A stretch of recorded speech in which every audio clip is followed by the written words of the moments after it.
The LSU transfer portal class that Lane Kiffin amassed is ranked #1 in the country. Between transfers and the 2026 signees, there's almost 60 new players coming to Baton Rouge.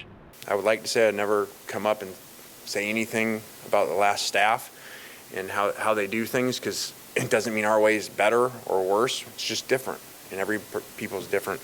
So in those evaluations, usually come in to make a lot of changes, especially if the program made a change, and fired a staff because they didn't like the direction of the football program, which is what happened.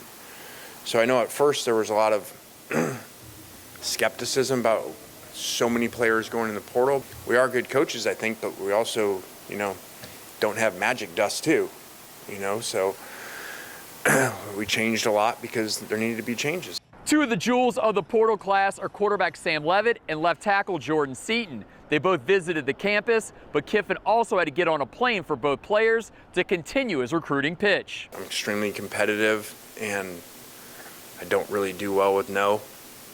So that just makes me more competitive when someone says no. So sometimes that happens in recruiting. They say no, but I think that's my job. That's my job to LSU. And kind of on a different note, when people ask about the social media and why do you do it, everything that I do is for the place of where I coach at, for that school, for those players and those fans. And that makes me not very liked a lot of times by other ones.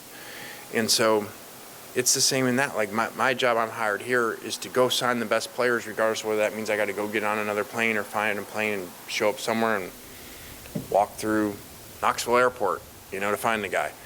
And that's just kind of how I work. Kiffin said Leavitt will do some 7-on-7 work, but no team drills during the spring. The quarterback is recovering from a Liz Frank injury. In Baton Rouge, Garland Gillen, Fox 8, Local First.